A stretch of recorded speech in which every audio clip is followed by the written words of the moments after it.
Casey Sheely has gone upstairs for a minute to print something, so I'm going to wait for her to come back. As a reminder, we are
okay. I will entertain a motion to come out of executive session. So moved. Okay, motion and a second. All those in favor say aye. Aye. Opposed? And the motion carries. So we have been in executive session since yesterday. As a reminder, no decisions were made, no motions were made while in there.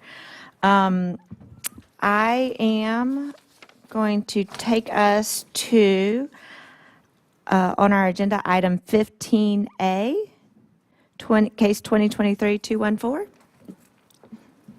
That's correct. Okay. Does any member of the board have reason to recuse him or herself from this hearing? Okay, hearing none, this hearing is called to order. A quorum of the board is present. This is a final order hearing in the matter of Amy R. Ezel, Pharmacy Tech License 54295, case 2023-214, being held here in Columbia, South Carolina on January 15th, 2026. Everyone is reminded that these proceedings are being recorded and that all witnesses must be sworn before they testify.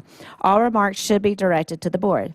My name is Mary Douglas Smith. I am the chair of the South Carolina Board of Pharmacy. The attorney advising us is Carolyn Sutherland and vice counsel. Is the respondent present? Yes. Okay. All right. Are you represented by an attorney? No, ma'am. And you understand you have that right and you're waiving it? Okay. You could bring the microphone awkwardly close to you so that it can pick up. That way, because we are live streaming, it can be picked up on the video and also for our court reporter and everyone else in the room. Yes, ma'am. So you can move this little box too. All right, the state is represented by Casey Smith, Assistant Disciplinary Counsel. This hearing will be conducted as informally as is compatible with an equitable presentation of both sides of the case and in compliance with the provisions of the Administrative Procedures Act and the board's statutes and regulations. It is my understanding that the parties have entered into a memorandum of agreement wherein both the facts and violations have been admitted. Is that correct?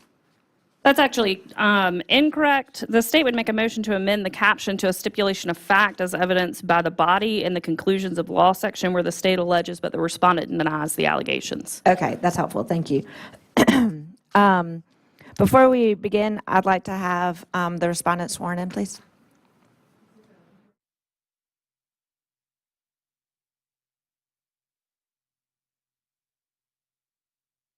Before we proceed, is there an agreement or a position as to the proposed amendment for the stipulation of facts?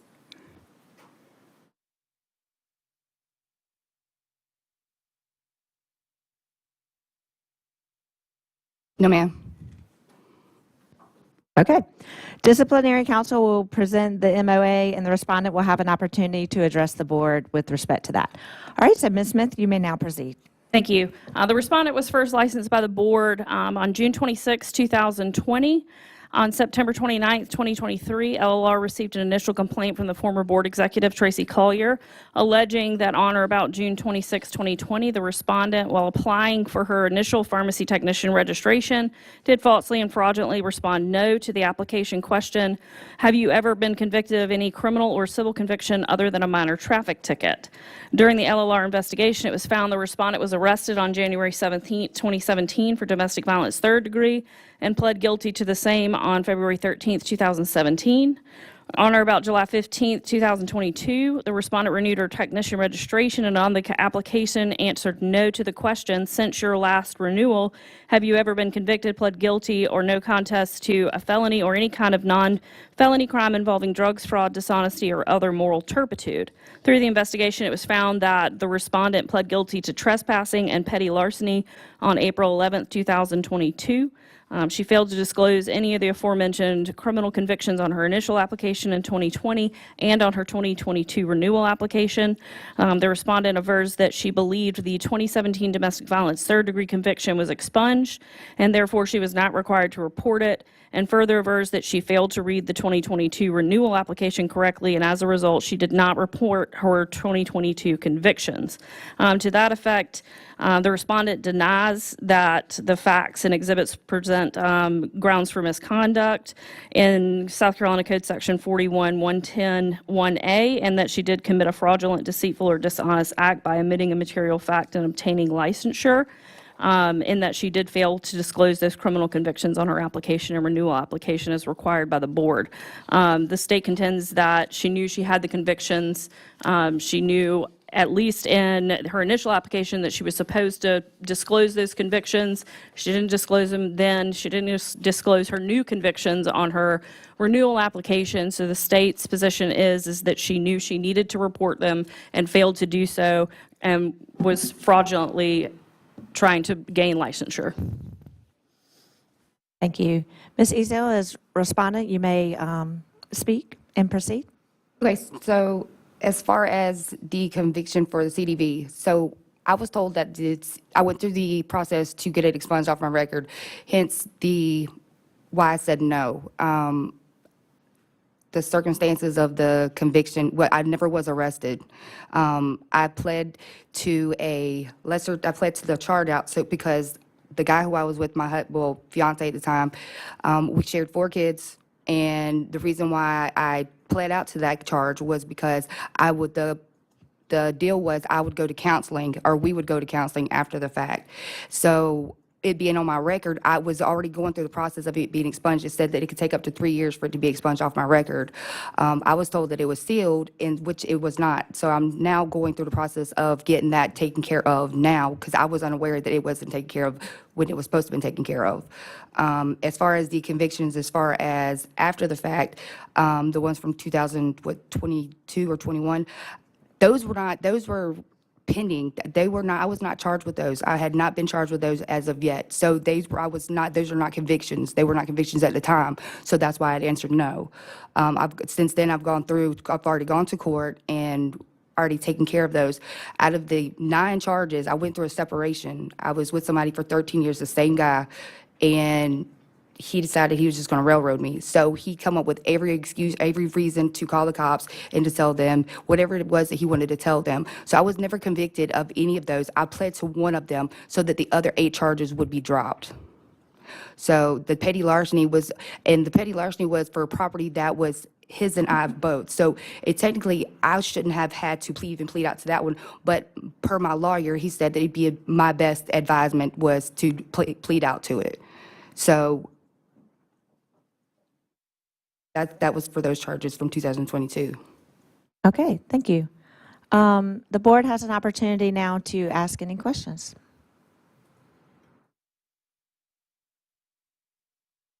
Are you currently working in a pharmacy as a technician?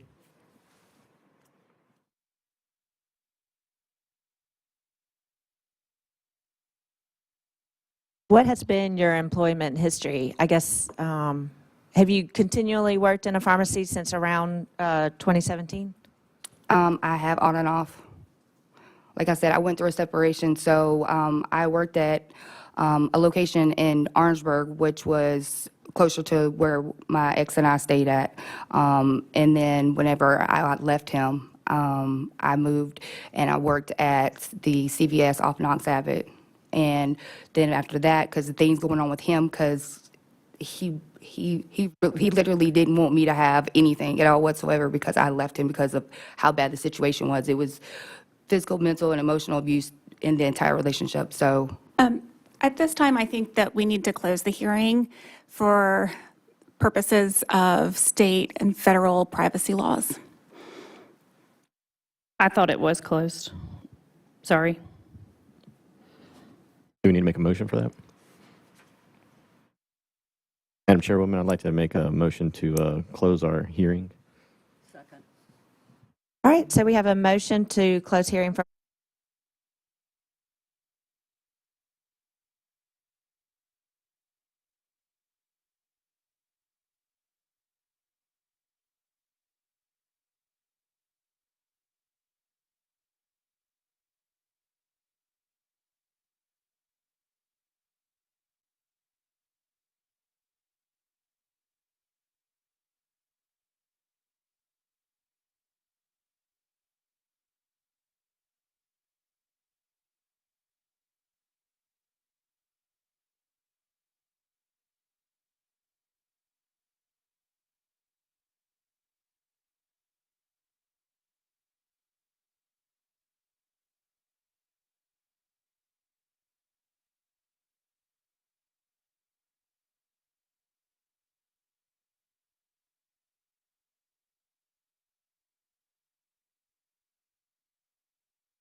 I'll give it a minute if we need to.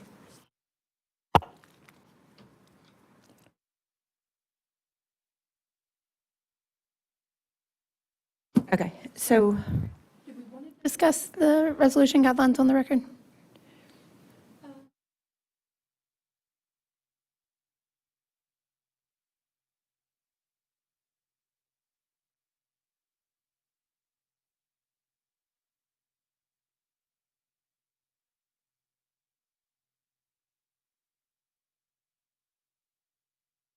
okay, it's my understanding that our board staff does have the kind of edits we made, so I think we just need a resolution to approve.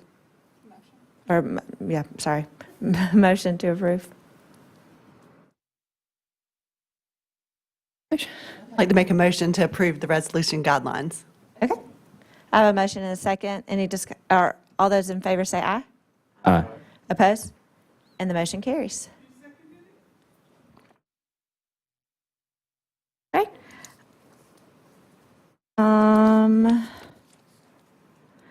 So unless I am missing any, I believe that covers all of our outstanding agenda items. Oh,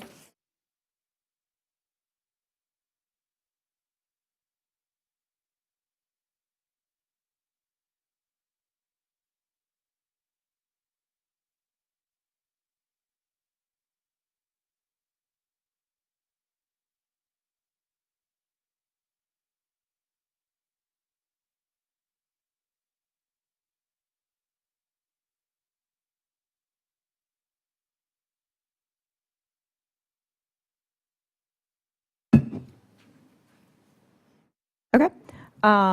From new business 12E, request intern certificate extension, Aaron Dorsch, we are okay to continue that for now. Okay. And then, so we have a couple options this morning. We had lots of discussion topics yesterday that we can continue discussion on the record. We can also seek legal advice from our attorney on any of those.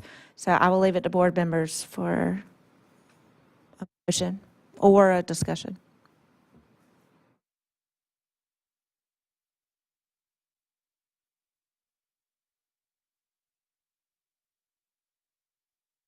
I'd like to make a motion to go into executive session to seek legal advice to continue discussions around the compounding. Okay, we have a motion to go into executive session. Do I have a second? Second. All those in favor say aye. Is that just with the board and the attorney at this point? Casey Shilley, please. I'd like to amend my motion to include Dr. Shilley. Okay, so we have a motion to seek legal advice with Dr. Shealy. Do I have a second? Second. All those in favor say aye. Aye. Opposed? And the motion carries. We'll go into executive session now.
Opposed? And the motion carries. As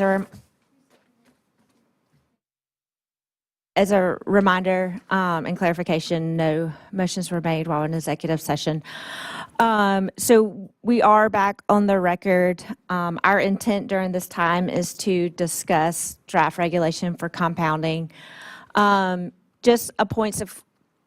Just some housekeeping things. Please make sure you are speaking into the mic. As a reminder, that's uncomfortably close. I want to make sure that all the comments are captured and limit any side conversations because that does come across confusing on the live stream as well. It doesn't pick those up well. So I will make sure that people have time to talk and that there'll be equal opportunity among board members as well, anyone who wants to speak. So I would like to propose that we start at the top of the document and look at A. So these are all documents that have been provided in our board book for our review. These were drafted by board staff. This is a scaffolding. This is not any official document. This is not what the staff feels very strongly has to be the end product. This is just scaffolding that we can work around.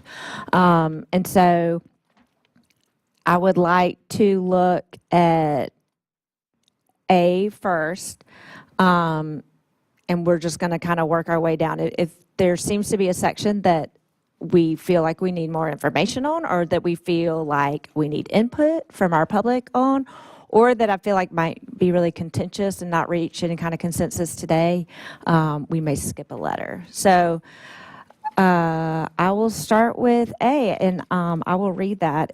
These regulations are applicable. This is under compounding generally. These regulations are applicable to all individuals and facilities engaged in the compounding, administration, sale, transfer, distribution, or dispensing of compounding preparations for use by humans or animals, including but not limited to compounding by practitioners who may otherwise be exempted from facility permitting by the board. I'll open this up to my board members for comments or questions. Madam Chairwoman, I just wanted to discuss it. So the latter part of Section A, as you just read, includes, it says, including but not limited to compounding by practitioners who may otherwise be exempted from facility permitting by the board. I wanted to refer back to the statute language in Section 40-43-86CC1 that reads, the provisions of this subsection only apply to the compounding of medication by pharmacies permitted in the state of South Carolina. And it's my understanding that that is also where we as a board are tasked with these regs, and that's where our regs fall under. So being a subsection of that, I just want to make it known that whatever we as a board end up putting forth in these regs will, in my interpretation, will only be for enforcement in pharmacies that are permitted by this board based on this section of the statute. And I think that it's important for this board to remember that whatever that when we regulate our pharmacies, and we have a duty to do that to ensure patient safety, that there are other entities that will potentially be compounding without said regulations for potentially cheaper, but without regulations, and better patient access if they're not regulated. And so we need to be cognizant and just recognize that over-regulation might not be advantageous for those reasons. Thank you.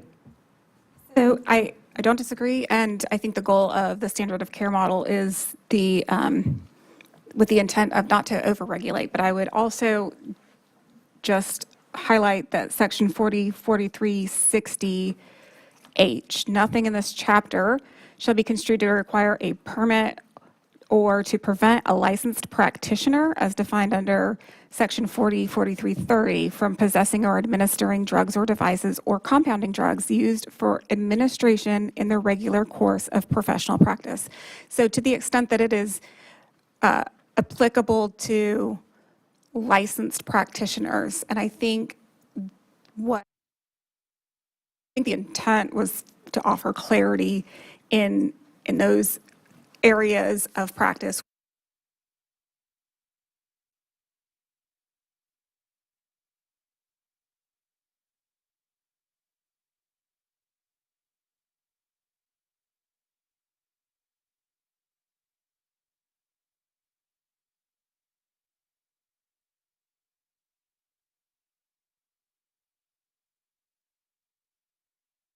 To accomplish what we've been tasked to do by the legislature and to potentially not have to redo it every single year, to where if we do eventually have the ability to,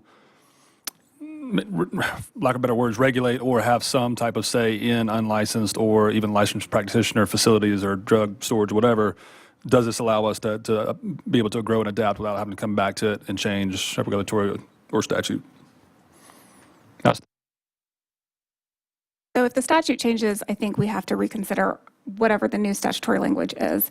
I don't disagree with Dr. Gillespie. I think that there is certainly, when you are including licensed practitioners, that is an area where you might get pushback. And so I don't want to dismiss it. I'm just giving an alternative thought process, but that is up to the board's discretion. That term defined, licensed practitioners? Yes. Thank you.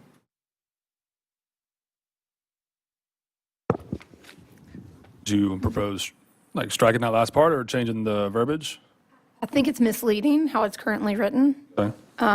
If you were reading this reg and didn't cite back to the statute, you would think that this board now is enforcing this and everybody is equally regulated. So the med spa down the street is regulated the same as the pharmacy, and that's not the case. So I think we do need to change the language in A.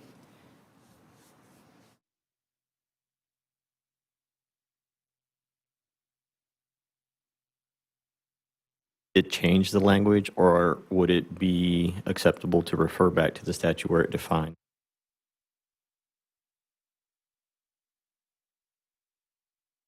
My suggestion is that you highlight the areas where you think we need to have different language, and based on the feedback that you all are providing, staff and I will review that and come back with new proposed language in those areas or alternatives. Thank you.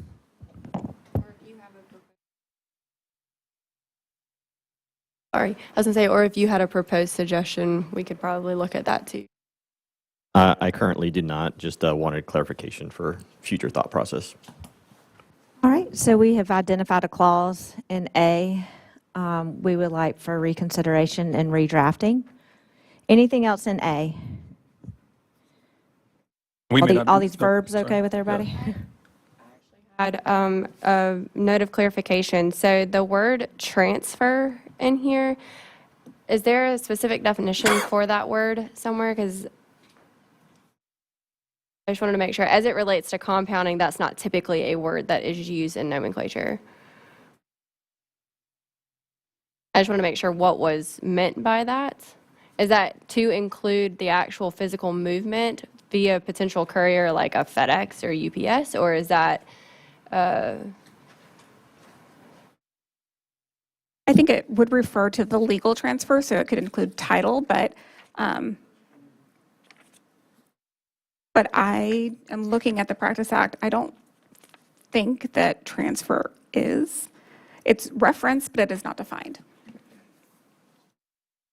That language came from previous drafts that were submitted by the compounding committee to the board way back. do we have an intended specific meaning of that we could further clarify and change that word to? I was unsure by reading it exactly what the intent of its inclusion was. I think the intent,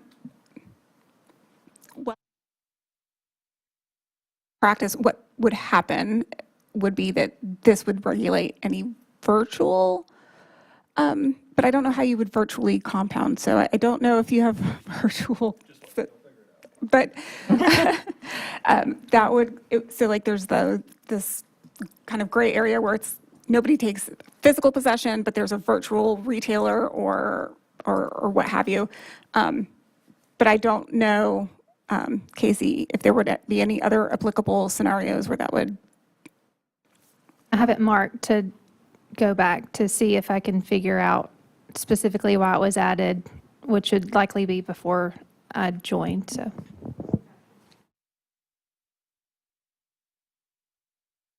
Anything else in A? I think per advice council, switch individuals to persons in A.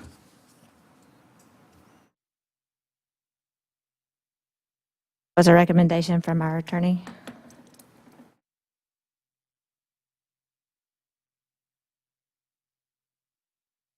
Okay. Any others? Okay. Again, that does not mean that we are set on A. We are not officially granting that. We're not putting it in stone or anything. We're just working down our list. Okay. B, any compounding that is not compliant with the provisions of this chapter is considered manufacturing.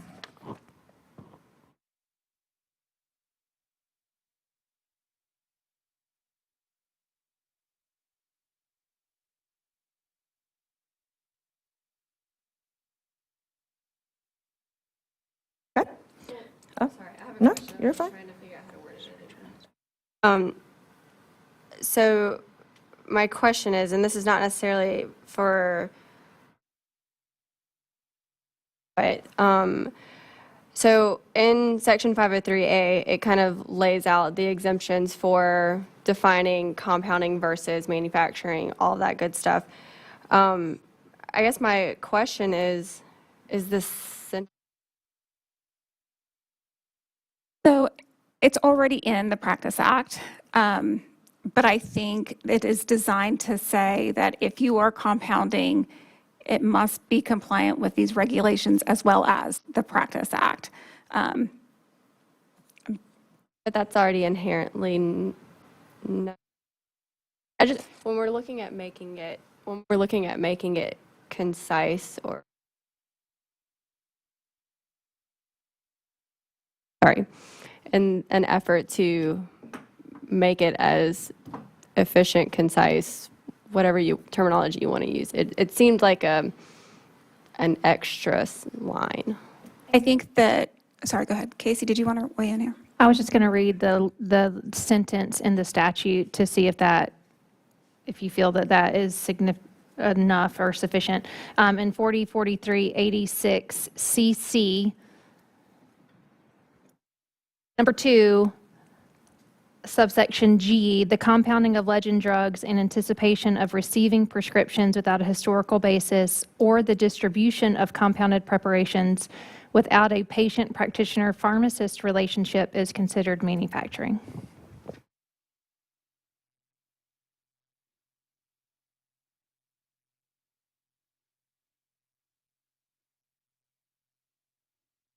What you're saying, Cassie, but from the standpoint of being succinct and incorporating everything in here that we possibly can to make, I can see a scenario where someone is thinking of setting up a compounding facility or expanding a compound.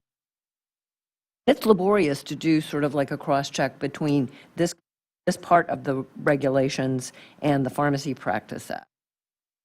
I would make an argument that maybe for ease of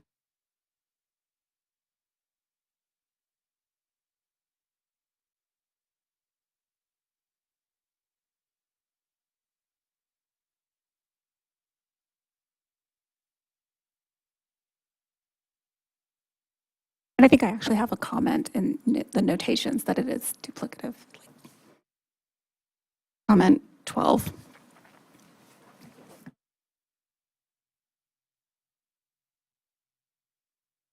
Yeah, you're right. May not need as covered in definition. Okay, so if we will consider keeping B, moving on to C, the provisions of this section apply to any individual or facility authorized to engage in the practice of non-sterile compounding, sterile compounding, and sterile, is that repackaging? Sorry, my printout kind of covered it. Of drug products in or into South Carolina, but shall not apply to, 1, the reconstitution of a non-sterile drug or sterile drug for immediate administration, and 2, the addition of a flavoring agent or coloring agent to a drug product as long as the agent is therapeutically inert and in the minimum quantity necessary. And that was pre-packaging. Oh, pre-packaging, thank you. Questions as far as what is pre-packaging. I too noted that, and so I have a suggestion that we add a definition. What would your proposed definition be, or should we change it to repackaging? Casey, it looks like y'all had some discussion between you and staff. Are you able to elaborate? Absolutely. So Idaho, includes the term prepackaging in their definition, which we do not currently have. But as we were reviewing standard of care framework at the direction of the board, Idaho, they are not the same.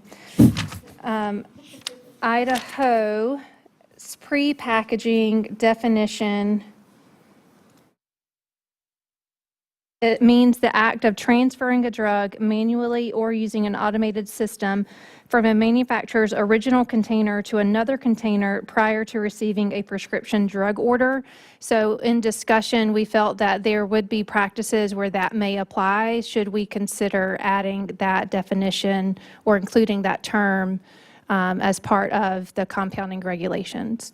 We currently do have repackaging, but and Idaho also has repackaging. Their definition of repackaging is similar to ours. So that was just something for consideration for the board to point out. We don't currently define prepackaging, but their standard of care language in regards to compounding has it specifically. So that came directly from Idaho. So just to make sure I have this right, it was basically just repackaging before you had a prescription, like a commercial product, into another package before receipt of a prescription. Yes. That standing, either manually or using an automated system.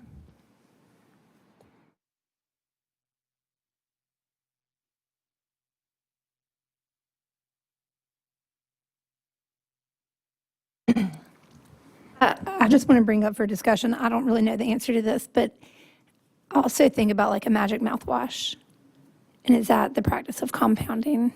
And maybe it is. But I know that's been, I've heard that's been an issue in some of our neighboring states that have adopted USP. Can no longer make magic mouthwash porn. You tell me But they still mouthwash is. Later question. Whatever the doctor writes for it. So oftentimes, if a patient has a condition, it could be as a result of like chemotherapy treatments. They may have mouth sores, and there is a term, magic mouthwash. There are lots of formulations out there, lots of recipes of it, endless amount actually, where it is typically Benadryl, lidocaine, Maalox.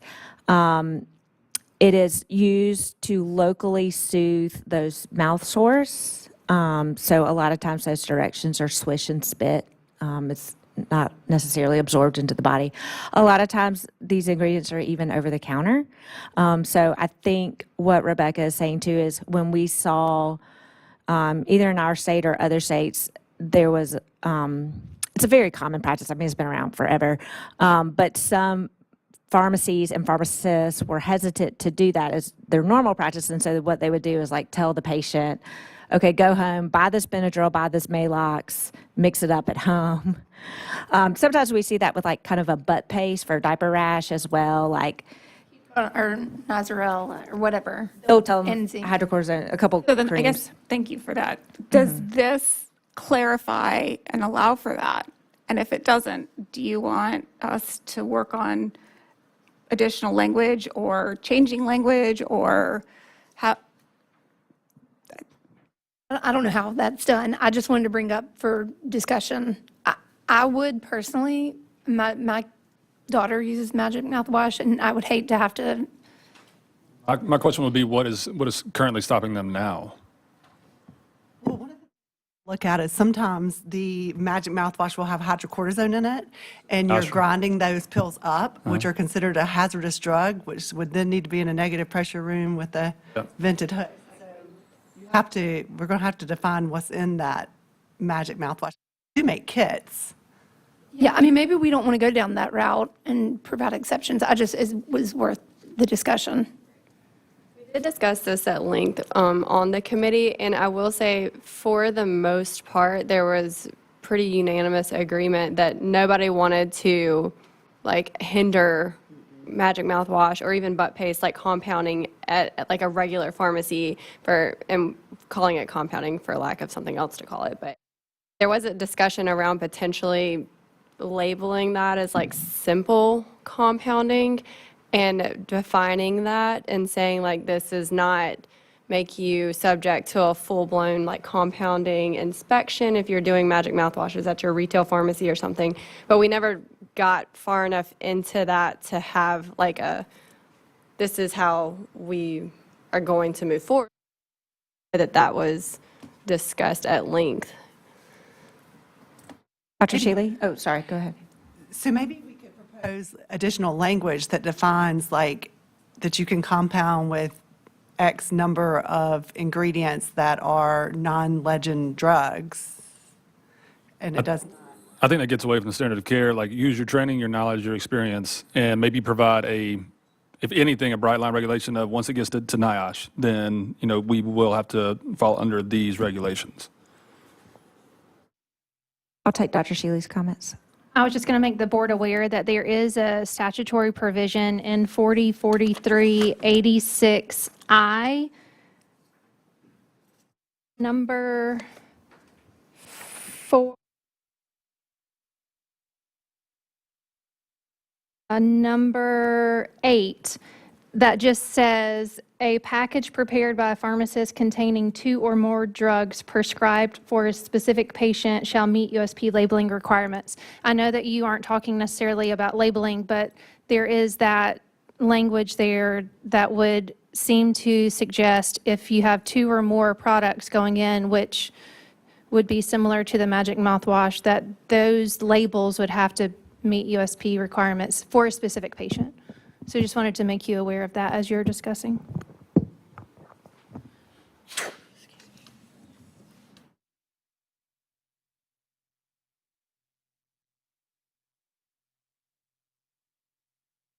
So the ingredients, ultimately, the ingredients would have to be called out on the label, et cetera. So even if you put something in regulation to suggest otherwise, that statute would. I would like to suggest that staff consider on C in this list of 1 and 2, so we're saying what this does not apply to. 1 is reconstitution, 2 is flavoring, and I would like to ask for staff to draft a 3 that would exempt low risk, low effort mixing, and so you can tell I'm struggling over the words. I don't want to call it compounding because what we're saying is that it's not compounding, and that can be something that we consider and also ask the public's opinion on how that would do. We have had that public comment in previous years. We have also had about flavoring, so I absolutely appreciate flavoring as number 2. I just want to note that I likely will not consider low effort in the language. I get your point. Thank you. Simple compounding, low risk, pouring multiple ingredients together with little manipulation. Yeah.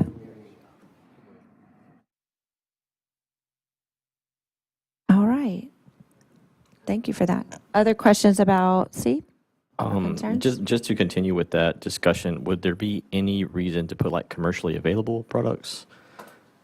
Like, would that help encompass like those legend? Right, because like you're not going to get lidocaine, over the counter.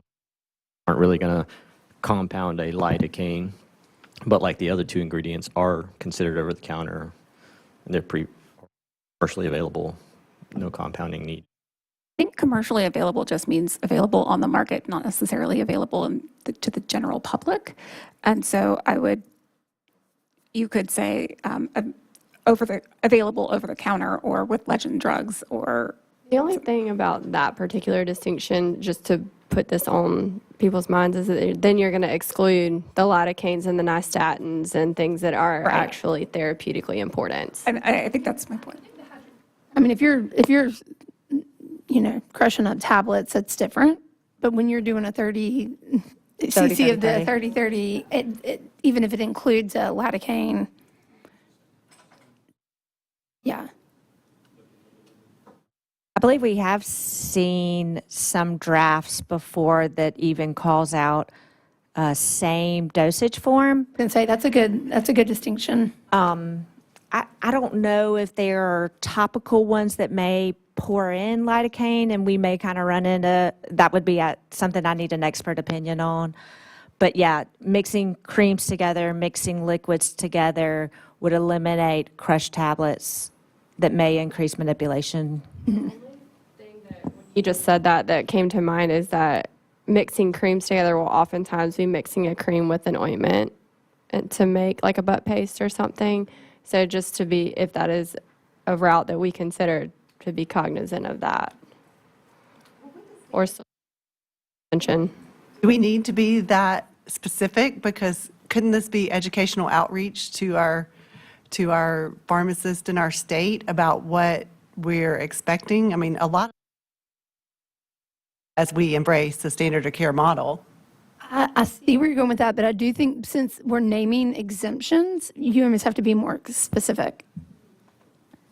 Just in this. I would also submit as a representative of the public and a patient who has used probably gallons of magic mouthwash. I don't want to get to a pharmacy and have a pharmacist who is, by training and by the way they've run their pharmacy, very reluctant to mix that anywhere in the Practice Act. So my preference for that drug, and we may be opening a door, would allows pharmacists to create it. I think standard of care would if they're comfortable doing so. And maybe FAQ, you brought up earlier, FAQ section, that might be another appropriate route if we didn't want to put it directly in there. But Oh, go ahead. Something that we had looked at previously was some wording that was compounding of an oral liquid or topical dosage utilizing non-particle producing, non-hazardous, commercially available ingredients, which kind of throwing that as an option for maybe some language.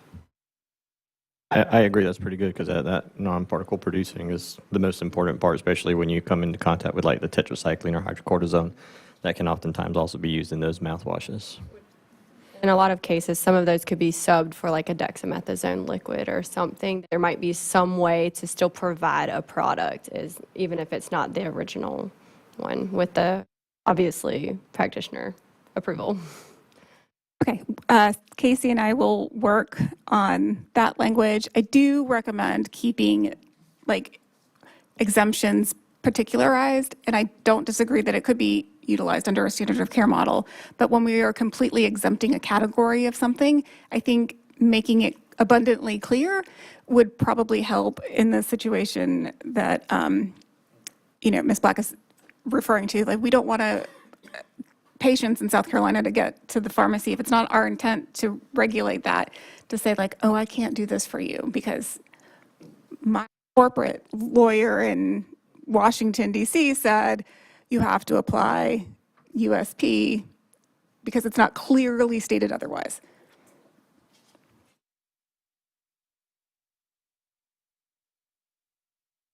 Move on from that to other, comments Anything about else? A? in A? You want to go back I mean, up I'm to A? sorry, no. In C? C, yes, thank Yeah, you. anything else in C? Yes, I had a question about Section 1 under C, where it says the reconstitution of non-sterile drug or sterile drug for immediate administration. Is the purpose of including the sterile drug for immediate administration the reconstitution per package insert, or is that including other practices? Because as it sits right now, I don't necessarily know that it's clear that reconstitution would apply to both of the non-sterile drug and sterile drug for immediate use. Can you,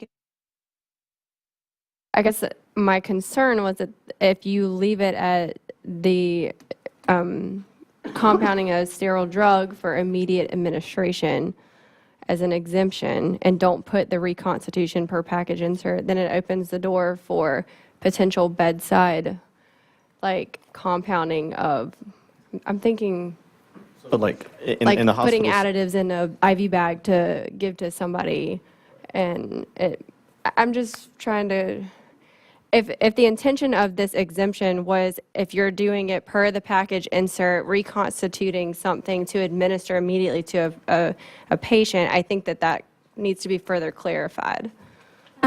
Can you, sorry, just a second. Can you clarify if per package insert is something that should be comprehensively applied, or if it should just be applied to this particular section? For example, if the manufacturer insert or whatever has a Package insert, instructions, yeah. does that not, do we need to spell that out in addition to? I guess is my question for the board. If we're going to list it as an exemption, I would imagine that it would be specific to you're following the instructions per the package insert. But again, Always need to follow the package insert. if you are using that ingredient in compounding, I would say no. But we're exempting things that we're calling not compounding. this is referring to immediate use compounding, right? Right. So I would be very nervous to put per package insert in there, because if I think of a critical care setting and they may be mixing pressors for me in shock, whatever solution they decide on may not actually be in the package insert. I'm also And envisioning. the okay. physician's right there ordering it. I'm also envisioning people compounding IV banana bags out of coolers and if, you know what I'm saying? I That's just, fine. what, for immediate use. That is what, yeah. And they are immediate. I was just going to call out, sorry. Go ahead, Rebecca. Just rereading this, the reconstitution, let's just stay with non-sterile, reconstitution of a non-sterile drug for immediate administration. What about for dispensing, like an amoxicillin? Right. So it's not just for immediate administration, it's also for dispensing.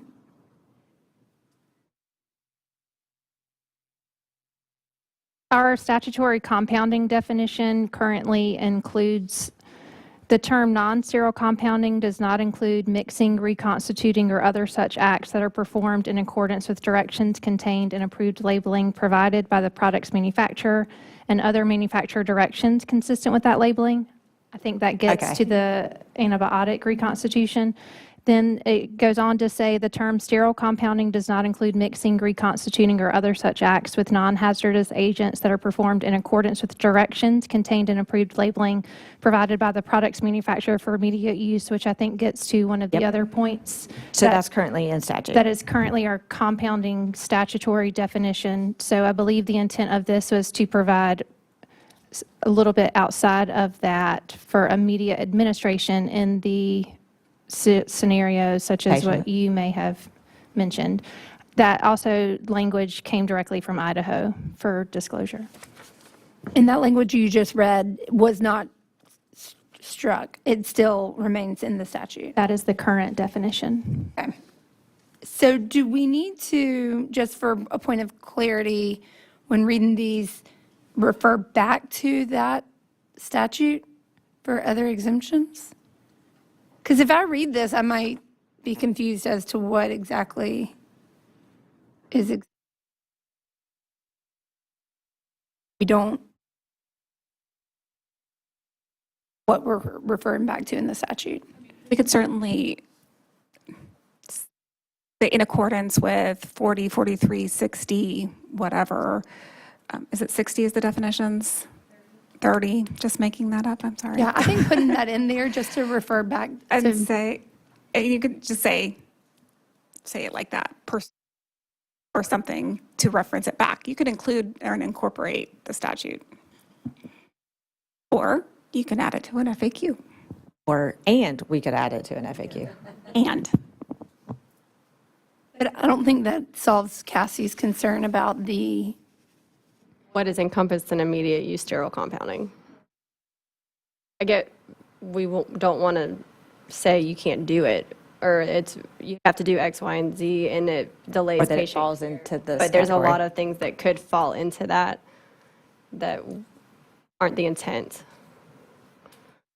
So maybe the question is, do we need this language? That was actually my question, is do we need that line, period? Because it's already defined in our statute under definitions, what is sterile and non-sterile. But I don't know if that helps with the clarification that you were mentioning with the immediate. So is there another way to word it? We can strike what's here. If it's not broken and it's in practice and we're not prohibiting it, then it's allowed. Right. your example then made me think about going back to my initial comments about Section A when it says this applies to compounding of medication by pharmacies permitted in the state of South Carolina. If it's being compounded at a bedside, is that a pharmacy? Sorry? I'm in the statute language of CC1, 404386 CC1. It says the provision of this subsection only apply to the compounding of medication by pharmacies permitted in the So state my of South example Carolina. would not. But I would refer back again that the broader definition includes licensed practitioners.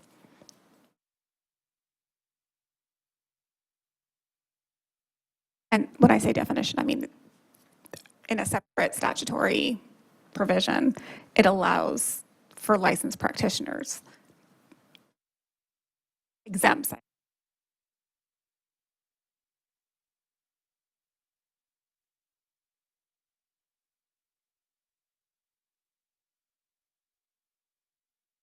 I'm just trying to accomplish what The goal is, yeah. Nothing But in this we- chapter shall be Just because I was only thinking immediate use compounding. Nothing in this chapter shall be construed to require a permit or to prevent a licensed practitioner, as defined under 404330, from possessing or administering drugs or devices or compounding drugs used for administration in the regular course of professional practice. Yeah, so to me, I'm not an attorney, but to me, that covers the scenario in which Mary Douglas just, but I mean, this is where we can rely potentially on our panel that could bring in another scenario that might say, hey, striking that might, Prohibit this from happening, here's and an this is important. implication of Yeah. striking that. So I think it's worth like noting and making a note about it and then potentially getting information. Okay. Anything else on C? I had a question about Section 2 in that same there, Section C. Is it possible to maybe just strike out the minimum quantity necessary for flavoring, since we already have therapeutically inert? Because I know we see a lot of parents who are always like, hey, can we get extra flavoring and all of this kind of stuff? And as long as we're not changing, the efficacy of medication, who's to say you add 10 mils of something? You make prednisone tolerable? Is there a flavor for that? But no, I as a parent, I would empathize with that. So a request for consideration of removal of minimum quantity necessary on C2. Actually, I have a question about the exact opposite of what he just mentioned with the therapeutically inert. Obviously, flavors in and of themselves, or I won't say obviously because I don't know what everybody uses for flavoring, but flavors generally are therapeutically inert. However, that doesn't necessarily, I mean, I guess, is there any sort of like expectation for people to determine that once you put it into this product that it's therapeutically inert? Or like, what do you mean by that? Just that product on its own is therapeutically inert? Because I think one of the big questions in the USP compounding world was that they do, or they have the potential to change the stability of a product. I mean, in my limited, I'm thinking Flavor RX Yeah. that you're adding to a commercially available product to change the flavor, think not that was good. necessarily adding where you've compounded something and then you've included fish oil for a veterinarian product or whatever that could potentially change it. And I think it would rely on go back to your professional judgment. And most flavorings are going to be there for a product that's only good for 10 days.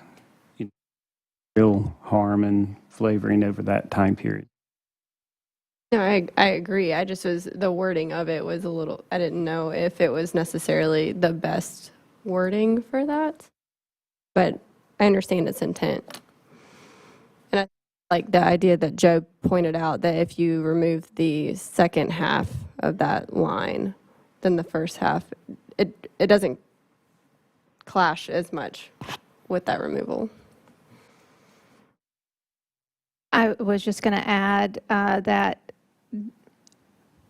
part of the intent, while one would assume that many would likely use flavors only in that practice, having a mechanism to ensure or call out that using another product that has a flavor as the flavoring agent is considered not correct.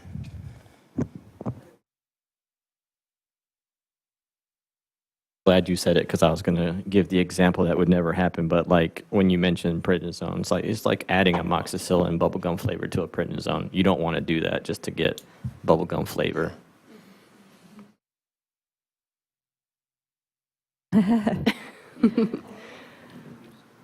All right, I will go to D. To evaluate whether a specific act is permitted within the practice of compounding in or into South Carolina, or whether an act can be delegated to other individuals under his or her supervision, a person or facility engaged in compounding shall independently determine whether, 1, the act is expressly prohibited by okay. A, the South Carolina Pharmacy Practice Act and pharmacy regulations. B, South Carolina Controlled Substances Act. C, any other applicable state or federal laws or regulations. 2, performance of the act is within acceptable standard of care that would be provided in a similar setting by a reasonable and prudent individual with similar education, training, and expertise or experience. And 3, the act is consistent with the individual's education, training, and experience. And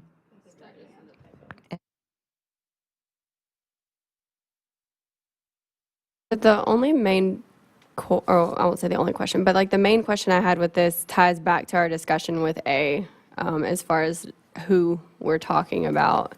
And I think that probably, if we clarify A a bit, will fix some of those points. can you highlight which points you mean? I mean, just where it says whether an act can be delegated to other individuals under his or her supervision, who is his or her, as defined by A. So licensed practitioners, I agree, we should, I was just thinking maybe persons isn't the right word, but licensed okay. practitioners. So where it says individual, that would be licensed practitioner. Okay.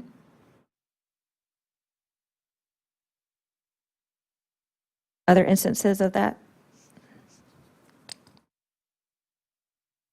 Number 2, it says a reasonably imprudent individual. I'm assuming that by using that, it's inherently the licensed practitioner. Do we need to change the wording of it? I don't think so anymore. But I'll probably do a scan of all the word and each time this is used and maybe substitute. Madam Chair, may I ask for clarity on the discussion that was just had about licensed practitioner, where that is suggested to be inserted? And the reason I ask is if it is a technician is not like in the definition of a practitioner. So I want to be sure that I understand the intent of the language so that we don't not allow a technician to compound based on their training.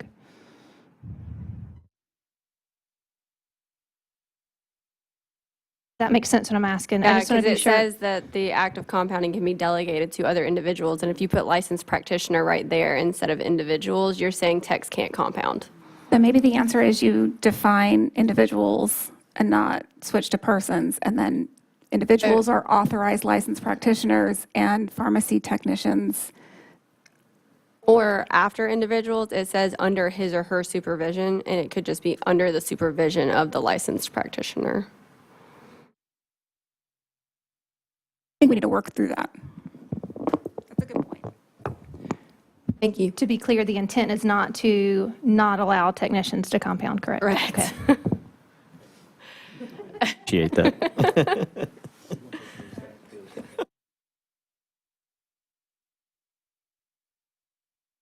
Any comments related to 1, 2, or 3?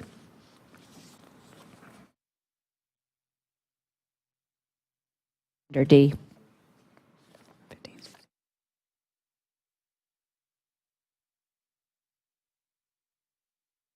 There are some comments from staff on these.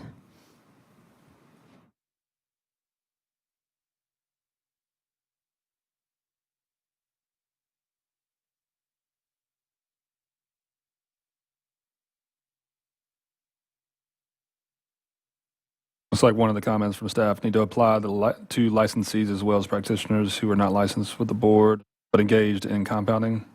That's under the note for individual. Have we already covered that?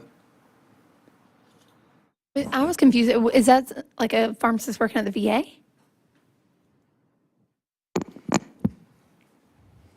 It's more that like if someone is overseeing the compounding but not actually engaged in the act of compounding, does this apply? Like they should also be trained in order to oversee the compounding, that we don't just make sure the suggestion is not to just limit it to the physical engagement of doing the compounding itself, because pharmacists would be overseeing it, and what we have seen is that those overseeing it may not be appropriately trained to be the overseer because they have never had compounding training. Which I 100% agree, but maybe we need to address that in the, It's in K, I think. yeah, but I think that's a good point.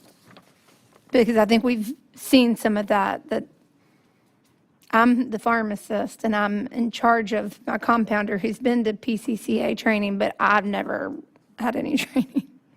Yeah, I think that's a good point.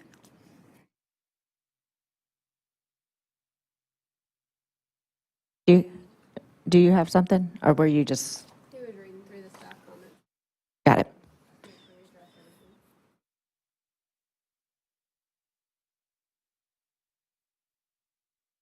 I will bring up that we, in 2, are, I think this is the first instance so far of the term standard of care. We recognize that this, while not a new term for many professions, is fairly new to pharmacy. Pharmacy has typically worked under a bright line regulation. So that says the temperature of the fridge, the length of the bench, the days that is, a preparation is good or a prescription is valid. as pharmacists, we like those guardrails. We like the bright line regulation. Lawyers actually like bright line regulation too, because it's easier to say you did not do this. You were 13 inches over on your counter space. So this board, I believe, is embracing and learning this term as we see a lot of regulation and legislation across the country, not just in pharmacy, but other areas as this expands. We are eager to learn about it. We are eager to understand it. And we also recognize that our licensees are likely in the same spot we are, that this could be a new to them term. And so we have lots of discussions related to what is professional judgment, what is acceptable standard of care, what does that actually look like in practice? What does it mean when a reasonable and prudent individual would share that opinion? And realistically, what would that look like boots on the ground if I am in a standard of care regulation model and an inspector comes in my pharmacy and wants to educate me or even cite me on something? How do I understand that to work within standard of care regulation? And so I just want to put out loud and on the record that this board is aware that that is an education opportunity.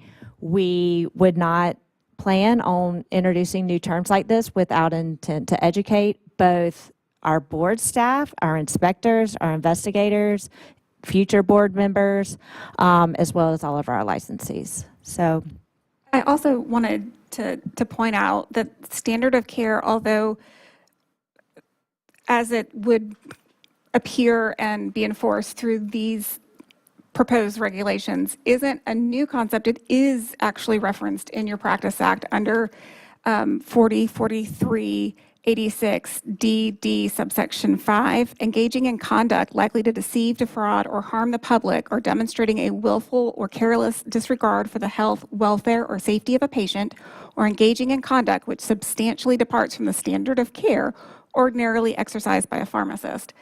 It's really just taking that and using that statutory language in these regs to provide pharmacists the ability to use professional judgment and then hold them to those standards of what the standard of care for is ordinarily exercised by the pharmacists. thank you. All right, so that takes us to the end of D. I will ask the board their interest in next steps.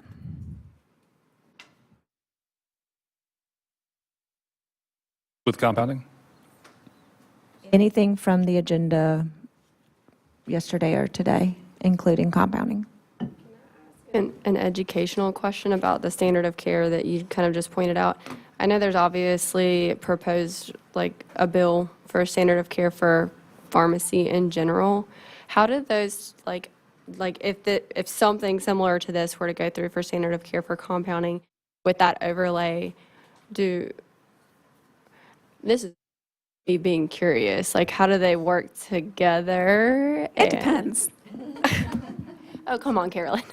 So I say that because what we can't lobby, so we can't take a position either way. And I understand that you want to use this for an educational purpose. So but we can't anticipatorily regulate, right? So I don't know what will happen at, downtown if the Practice Act. So I don't know the answer because I can't tell you what's going to be in that language exactly. So, presumably, if the Practice Act changes, as always, that will apply and over, our regulations fall underneath the Practice Act and we can't expand our Practice Act, but we can regulate and we can add regulation where there's needed clarity. But I see your point. I'm not trying to be dismissive about it, but it really does depend on whatever the language is that is adopted. But I guess the overarching answer is whatever the Practice Act says is what we would enforce. But we can't regulate in anticipation of something passing or not passing. Well, yeah, of course. But just to point out that there already is standard of care language in our Practice Act as to compounding. I think this has been very productive, and I appreciate everybody's willingness to kind of be open about the topics, especially that we've discussed today. I do feel like we can get burnout as it relates to these discussions, and I think it, in my opinion, would be best to end the day today at D with, keep in mind and have additional potential meetings that we do kind of the same exercise with other areas of the language that maybe are less contentious, and then use our panel and their experts to discuss in the future areas that are more contentious. Sounds good. I'm going to ask a quick question of the attorney real quick.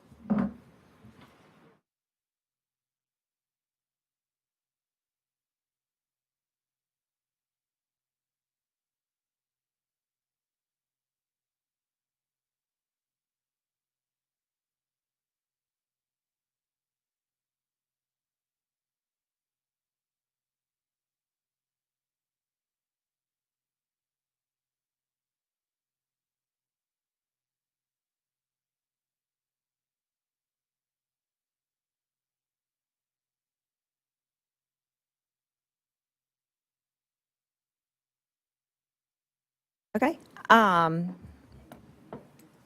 Thank you, Rebecca, for suggesting we kind of end compounding discussion at the end of D. I would agree with that. I will also entertain a motion to go into executive session related to a personnel matter. Second. I can make the motion, I'm just suggesting it. Oh, sorry. And that is to include the non-resident Committee committee staff. members and staff, yeah, staff. And Well as Casey, Casey Shealy. I make That's a what needs to motion. be the motion. I make a motion that we go into executive session to receive legal advice about a personnel matter to include Casey Shealy and the non-resident staff members. Second. Motion and a second. All those in favor say aye. Aye. Opposed? And we're now in executive session.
Got jokes today.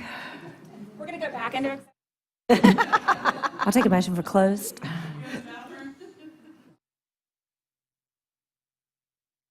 Make a motion that we adjourn? Are we out of executive session? Oh, we didn't vote. Yeah. I'll take a motion for, come out of executive session. Motion then, second, and all in favor? Okay, all in favor, say aye. Aye. Opposed? And the motion carries? Now I'll make a motion to adjourn. Have a motion, a second, all Got it. in favor? Aye.